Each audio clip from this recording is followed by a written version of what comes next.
자, 오늘은 요한복음 15장 11절 이하의 말씀을 봉독해 올렸습니다. 포도나무 비유의 말씀을 하신 후에 주님이 주신 말씀인데요, 사순절에 주님께서 주신 말씀들을 계속 나누고 있습니다. 같이 읽은 16절 말씀, 내가 너희를 택하여 세웠나니 라고 주님께서 말씀하십니다. 왜 주님께서 우리를 택하여 세우셨을까? 오늘 본문의 말씀을 통해서 우리 주님은 이런 일들을 위해서 우리를 택하여 세웠다 말씀하고 있는데요, 11절 말씀 보면 내가 이것을 너희에게 이루면 내 기쁨이 너희 안에 있어 너희 기쁨을 충만하게 하려 함이다 라고 말씀합니다. 이 기쁨을 충만하게 주시기 위해서 우리를 택하여 세워주셨다. 여기 기쁨이라고 하는 말은 헬라어로 카라라는 말이죠. 카라. 이 카라라고 하는 말은 어떤 순간적인 찰나적인 기쁨이 아니고 영원한 기쁨이라 그랬어요. 영원한 기쁨. 이 카라의 기쁨은 우리 주님께서 택하여 세워주신 성도들의 삶 속에만 나타날 수 있는 기쁨입니다. 우리 성도들에게만 주어진 영원한 기쁨, 온전한 기쁨이에요. 그래서 여러분, 이 카라의 기쁨을 받은 바울 사도 어떻게 됩니까? 말할 수 없는 고난, 핍박, 박해를 당해도 바울 사도는 기뻐했다. 감옥에 갇히고 순교를 앞두고 있으면서도 바울 사도는 기뻐하고 또 기뻐하는 삶을 살았다 했어요. 옥중에서 편지를 쓰며 빌립보 교회를 향해서 주 안에서 기뻐해라. 주님이 주시는 기쁨이니 주 안에서 기뻐해라. 내가 다시 말하노니 기뻐해라. 핍박 박해 속에 있는 빌립보 성도들을 향해서도 주 안에서 주시는 기쁨을 누릴 것을 말씀하고 있는 것을 우리가 듣게 되는 거예요. 그러므로 주님의 택하여 세우신 성도의 삶을 살아갈 때 우리 믿음의 사람들은 일이 잘 되고 어려움 없을 때만 기뻐해서 안 되는 겁니다. 일이 안 되고 어려울 때도 우리는 기뻐할 수 있어야 돼요. 어떤 환난 역경이 오고 내 삶에 어떤 한숨 눈물이 와도 성도는 기뻐하며 살아갈 수 있어야 돼요.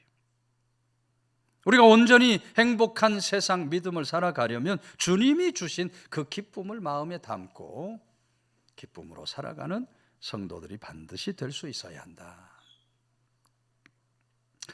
아라비아 로렌스로 알려진 영국의 유명한 학자면서 군인이며 저술가인 토마스 로렌스라는 사람의 그 일화 중에 이런 얘기가 있어요. 1919년, 오래전 얘기죠. 파리에서 개최된 평화회담이 진행될 때입니다. 이 토마스 로렌스에게 특별한 임무가 맡겨지는데 아랍에서 온 대표들의 중재 역할을 하라는 겁니다. 평화회담이니까 아랍의 대표들 중재 역할을 해라. 그래서 아랍 대표들을 위해서 프랑스에 있는 아주 최고급 호텔을 예약해 놓고요. 또 아랍에서 온 대표들, 프랑스의 명소가 얼마나 많아요. 명소를 다 모시고 다니면서 안내하고 구경을 시켜줍니다. 근데 여러분, 이 아랍 대표들이 프랑스에 와서 가장 인상적인 것이 뭐냐 하니까 에펠탑이 인상적이어야 되잖아요. 독립문이 인상적이어야 되고 루브르 박물관이 인상적이어야 되잖아요. 세계적인 명소니까. 근데 이 아랍 대표들에게 가장 인상적인 것이 호텔에 있는 목욕탕이었다 그럽니다. 목욕탕. 여러분, 사막에 얼마나 물이 귀해요. 물 구하기가 힘들어요. 사막 땅에서는. 그런데 호텔의 목욕탕에는 조그맣게 생긴 꼭지만 탁 틀면 물이 그냥 콸콸 쏟아져 나오는 겁니다. 그래서 이 호텔 목욕탕 볼 때마다 이야, 세상에 이렇게 신기한 것이 다 있구나. 회담이 끝나갈 무렵인데 토마스 로렌스 호텔 직원이 막 불이 나게 달려와서 하는 말이, 큰일 났습니다, 로렌스 경. 지금 아랍 대표들이 목욕탕을 뜯고 있습니다. 그런 거예요. 막 급하게 호텔로 올라가 보니까 저들이 정말 정신없이 목욕탕을 막 뜯고 있습니다. 아니 왜 그러십니까? 물으니까 아랍 대표하는 말이 이거 다 뜯어다가 아라비아로 가져가야 되겠다 이 말이에요. 그러면서 하는 말이 사막에 이 목욕탕만 가져다 놓고 수도꼭지만 틀면 물이 펑펑 쏟아져 나올 거 아니냐. 그 말에 로렌스가 땀을 뻘뻘 흘리면서 아랍 대표들에게 그 목욕탕에 물은 수도꼭지만 튼다고 나오는 것이 아닙니다. 수도꼭지 연결해주는 수도관이 따로 연결되어 있어야 하고 그 수도관은 또 수원에 다 있어야만 그래야만 물이 나오는 겁니다. 아랍 대표들에게 설명을 해 주어야 했다고 하는 이 웃지 못할 역사적 실화의 이야기를 듣게 되는 거예요. 여러분, 수도꼭지, 수도관 사막 가운데 놓는다고 물이 나옵니까? 물 한 방울 안 나옵니다. 그거 갖다 수십 개, 수백 개 갖다 사막 이곳저곳에 꼽아놔도 물 한 방울 나오지 않습니다. 물이 나오려면 어떻게 해야 돼요? 수도꼭지가 수돗물의 근원에 연결되어 있어야 하는 거예요. 물이 흐르는 수도 파이프에 수도꼭지가 연결되어 있을 때 비로소 물을 얻을 수가 있게 되는 거예요. 여러분, 중요한 것은 눈에 보이는 외부적인 것이 아니라는 겁니다. 눈에 보이는 것이 중요한 게 아니에요. 중요한 것은 근원이 중요한 거예요. 근원이 중요한 겁니다. 안타깝게도 오늘 많은 사람들이 어리석은 아랍 대표와 같이 겉으로 보이는 것을 통해서 기쁨을 얻을 수 있다고 생각을 해요. 수도꼭지 같은 외부적인 것을 통해서 행복을 찾으려고 그래요. 외적인 어떤 노력이나 어떤 행위를 통해서 얼마든지 기쁨을 누리고 살 수 있을 것이라고 이야기하고 생각합니다. 그러나 여러분, 세상에서는 그 어떤 곳에서도 진정한 기쁨, 영원한 기쁨을 누릴 수 없게 될 줄로 믿으시기를 바랍니다. 영원한 기쁨, 온전한 기쁨은 오직 우리 주님이 주실 때에 주님 안에서 그 기쁨을 우리가 받아 누릴 수 있게 된다. 여러분, 바울 사도의 외부적인 조건이 얼마나 대단했습니까? 빌립보서 3장 5절 보면 내가 8일 만에 할례를 받아 이스라엘 족속의 베냐민 지파요 히브리인 중에 히브리인이다 그랬어요. 8일 만에 할례를 받았다는 말이 무슨 말이에요? 원래 할례는 하나님께서 아브라함에게 명령하신 것으로 할례를 행하면 하나님의 백성이 되었다는 언약의 증표입니다. 내가 하나님 백성이라는 거예요. 이스라엘 백성이었다 그랬어요. 이스라엘 백성이라고 하는 말은 그냥 이스라엘 백성이 아닙니다. 아브라함, 이삭, 야곱의 직계 후손이 되었다는 것. 또 베냐민 지파라 그랬어요. 베냐민 지파는 여러분 이스라엘 초대왕 사울왕을 배출한 집안이고 이스라엘 분열될 때에도 다윗 왕조를 변치 않고 충성을 했던 아주 뼈대 있는 집안이에요. 거기다 또 히브리인 중에 히브리인이다. 외부적인 조건이 말이죠. 바울 사도는 대단한 사람이었던 거예요. 자랑할 만한 사람이었던 거예요. 그럼에도 불구하고 여러분 바울 사도 다메섹 도상에서 예수님 만나기 전까지는 참된 기쁨이 없었어요. 예수님을 다메섹 도상에서 만나고 그 주님을 영접하고 난 후에 예수님이 주시는 그 기쁨, 참되고 영원한 기쁨을 마음에 담은 바울 사도, 이 나머지 건 다 배설물과 같구나. 세상적인 것은 다 배설물같이 여겼다 그랬어요. 그 기쁨을 마음속에 담으니까 어떤 환난, 역경, 고난이 와도 바울 사도는 기뻐하면서 다 감당해낼 수 있었다고 고백하고 있는 것을 듣게 되는 겁니다. 그래서 여러분 바울 사도가 빌립보서를 향해서 말씀을 하고 있는 거예요. 너희가 핍박 박해 중에 있지만 주 안에서 기뻐해라. 주 안에서. 내가 다시 말하노니 기뻐하라고 기쁨에 대한 메시지를 전하고 우리 주님이 주시는 기쁨을 소유할 때 핍박과 박해를 이겨낼 수 있다. 오늘 우리 주님이 우리를 택하여 세워주신 이유입니다. 내가 너희를 택하여 세웠나니 이 기쁨 주려고 내가 너희를 택하여 세웠다. 우리 주신 세상 믿음을 살아갈 때 날마다 우리 주님이 주시는 그 기쁨을 마음속에 담고 살아가는 사람, 그래서 날마다 기쁩니다. 우리 옆에 있는 분에게 기쁩니다. 예, 기뻐하며 삽시다. 예, 날마다 기뻐하면서 살아갈 수 있는 그런 귀한 믿음의 권속들 다 되시기를 주의 이름으로 축원해 드립니다. 16절, 너희가 나를 택한 것이 아니요 내가 너희를 택하여 세웠나니 이는 너희로 가서 열매를 맺게 하고 또 너희 열매가 항상 있게 하여 내 이름으로 아버지께 무엇을 구하든지 다 받게 하려 함이다. 그래서 우리 주님께서 우리를 택하여 세우신 이유가 뭐냐? 열매를 맺게 하려고 세웠다 이 말이에요. 이 열매를 맺게 하고라는 말도 헬라어로 보면 카르폰 페레테라고 되어 있어요. 살면서 나타내 보이는 선한 행실을 의미한다 그랬어요.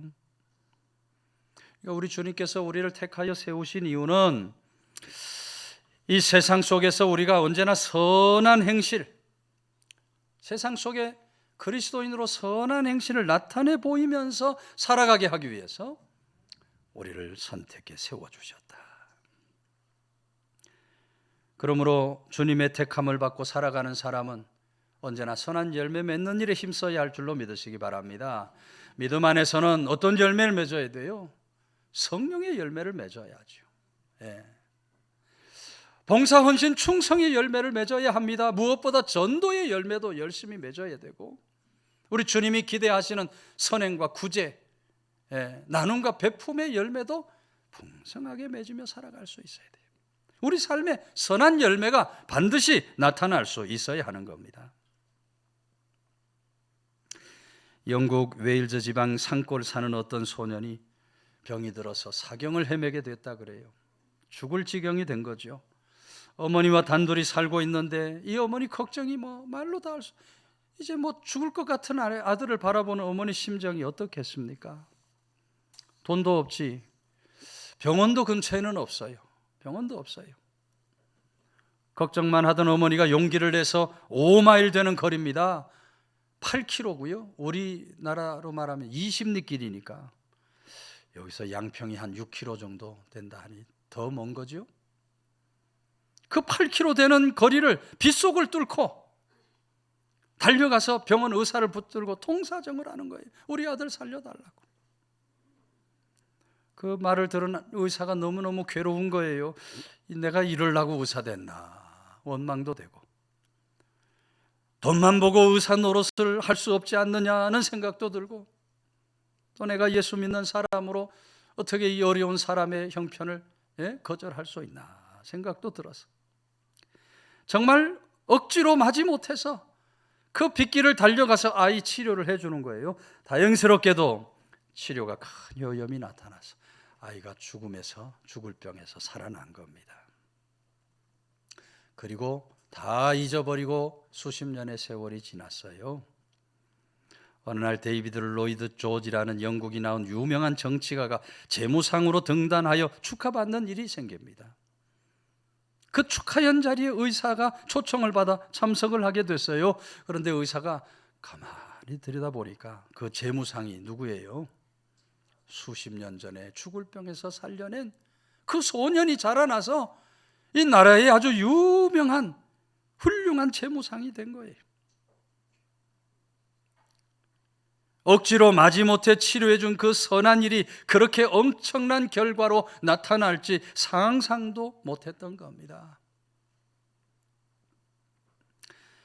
여러분, 때로는 작은 선행이 뜻밖의 결과로 나타나게 되는 겁니다. 작은 일이지만 바라는 것 없이 베푸는 일, 그것이 후에 엄청난 열매로 나타날 수 있게 되는 거예요. 오늘 우리 주님께서 우리를 택하여 세우신 이유가 바로 거기에 있다. 말씀과 같이 우리가 열매를 많이 맺어요. 선한 열매를 많이 맺어 주님이 원하시고 기대하시는 열매를 많이 맺어드리는 사람.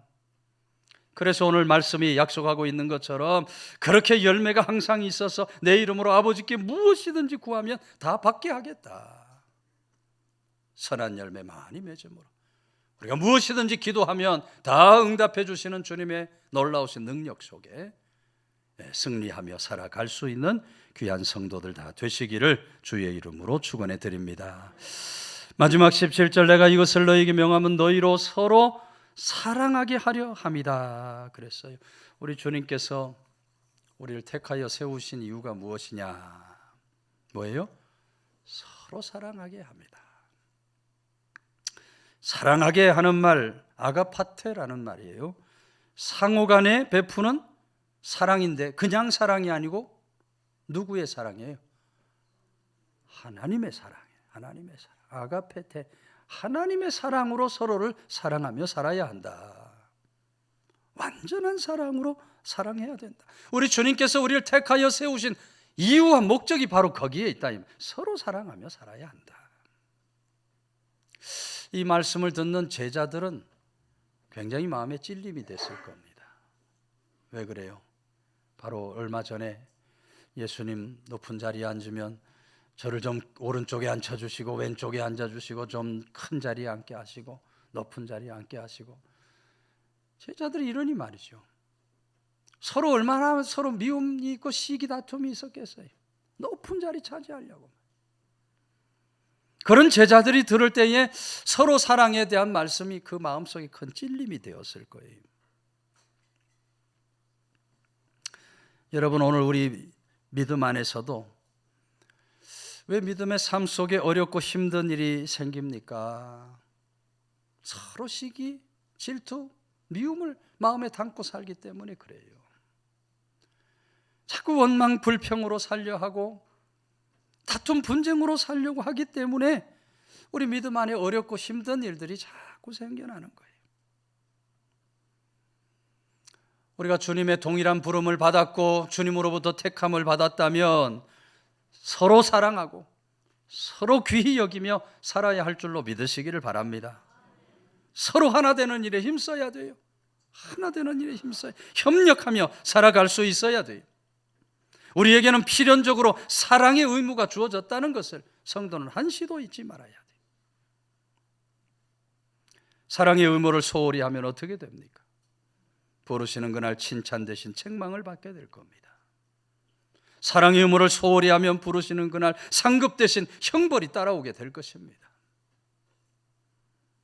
오늘 우리는 주님의 택함 받은 사람으로 서로 사랑하는 아름다운 믿음 세상을 살아야 할 줄로 믿으시기를 바랍니다.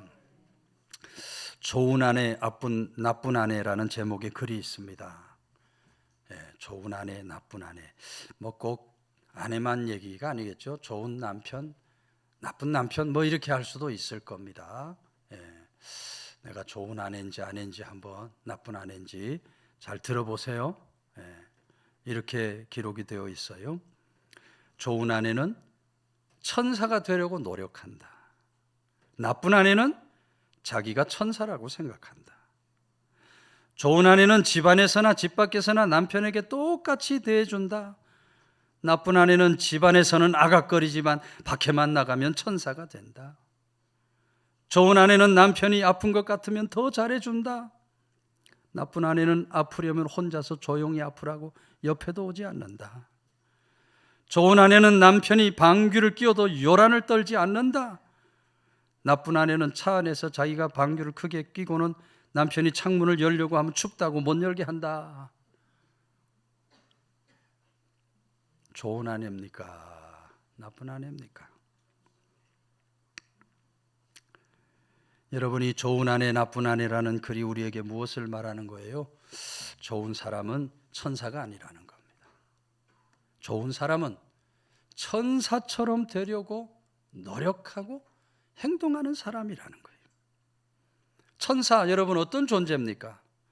하나님 보내신 존재로 우리 인간을 위해서 일합니다. 하늘에서는 하나님 보좌하고 찬양하는 일을 감당합니다. 그러니 천사의 본분은 철저히 섬기는 거예요. 하나님을 섬기고 사람 섬기는 것이 천사의 사명이에요. 그 천사 반대가 뭡니까? 악마죠, 악마. 악마는 또 어떤 존재예요? 원래는 악마도 천사 중에 하나였지만 하나님 대적하고 하나님처럼 되려고 하다가 하나님 심판을 받아 악마가 되고 맙니다. 여러분, 우리 믿음의 길을 걸어가면서 우리가 악마처럼 살면 안 돼요. 하나님을 대적하고 사람을 대적하고 살아가면 악마처럼 사는 어리석고 악한 인생이 되고 마는 거예요. 우리는 언제나 천사처럼 하나님도 잘 섬겨야 되고 사람도 잘 섬기면서 살아가는 그런 믿음의 사람이 되어야 할 줄로 믿으시기를 바랍니다. 가정 안에서 천사처럼 되려고 노력하는 아내가 되어야 해요. 가정 안에서 천사처럼 되려고 노력하는 남편들이 되어야 해요. 예. 그렇게 살아갈 때 서로 사랑이 이루어지고 그렇게 살아갈 때 우리 주님이 기뻐하시는 아름답고 행복한 가정을 든든히 세워갈 수 있게 된다. 여러분, 천사처럼 살아가게 되면요, 방귀 냄새도 어떻게 느낄까요? 향기롭게 느껴질 수 있다. 이게 무슨 황당한 얘기냐 할 수 있는데 실제로 호주 ABC 방송 오래전에 보도했어요. 영국과 스위스의 과학자들이 언어와 후각의 관계를 밝히는 데 성공했다 그랬어요. 저들이 같은 냄새라도 이름 붙이기에 따라 다르게 느껴지더라. 이런 실험을 해봤다 그래요. 두 병에다가 똑같이 방귀 냄새를 넣는 겁니다. 두 병에다 똑같이 방귀 냄새를 넣어놓고 한 병에는 방귀 냄새, 한 병에는 체다 치즈 냄새 이렇게 적어놔요. 네. 체다 치즈가요, 그 독한 향은 방귀 냄새와 비슷하다 그래요. 똑같다 그래요. 근데 그 병에다가 한 병에는 방귀 냄새, 한 병에는 치즈 냄새 적어놓고 실험자들에게 냄새 맡아보고 어떤 것이 구수하냐 하니까 다 체다 치즈 냄새가 구수하다. 사실은 똑같은데, 똑같은 방귀 냄새인데 체다 치즈가 그래도 구수하다. 예? 이렇게 대답을 하더라는 거예요. 여러분, 무엇을 말해주는 겁니까? 내가 눈으로 보는 것, 내가 눈으로 보는 것에 따라서 우리가 느끼면서 살 수 있다는 거예요. 그렇게 바라보면 그렇게 느끼면서 우리가 살아갈 수 있다는 거예요. 며칠 동안 머리를 감지 않은 연인의 머리에서 무슨 좋은 향이 나겠어요. 그러나 사랑이라는 글자를 딱 거기 붙여놓고 냄새를 맡으면 장미향도 나는 거예요. 예? 방귀를 껐는데 그 냄새가 어떻게 구수할 수 있겠어요? 그러나 사랑이라는 글씨를 거기 써놓고 보면 방귀 냄새도 구수하게 느껴질 수 있다 이 말이에요. 무엇을 말하려는 겁니까? 여러분, 사랑은 허물을 덮어주는 것인 줄로 믿으시기를 바랍니다. 사랑은 모든 허물을 덮어주는 거예요. 들춰내는 것이 사랑이 아니에요. 살다 보면 허물이 보이는 거잖아요. 어리석은 사람은 그 허물을 자꾸 들춰내고 그 허물을 긁어서 아프게 하려고 그래요. 그러나 지혜 있는 사람은, 사랑의 사람은 덮어주는 거예요. 사랑으로 덮어주면서 살아갈 때 우리 가정이 정말 아름답고 행복한 가정을 든든히 세울 수 있게 되는 겁니다. 미움이라는 글자를 써놓고 보면 좋은 것도 다 미워지는 거예요. 그러나 사랑이라는 글씨를 써놓고 보면 미운 것도 다 사랑스러워질 줄로 믿으시기 바랍니다. 예. 오늘 우리 주님께서 우리를 택하여 세우신 이유가 바로 여기 있다. 서로 사랑하며 살아가야 된다. 우리 가정에서도 남편과 아내와 남편이 그런 사랑을, 그런 하나님의 사랑을 세워가는 가정을, 세상 속에서도 성도로 살아갈 때 우리가 그런 사랑을 나타내 보이며 무엇보다도 하나님의 교회 안에서 모든 미움, 시기, 다툼, 분쟁을 다 던져버리고 우리 어찌하든지 서로 사랑하는 아름다운 공동체를 든든히 세워서 은혜와 사랑 충만한 그런 고급교회를 세워갈 수 있는 성도들 다 되시기를 주의 이름으로 축원해 드립니다.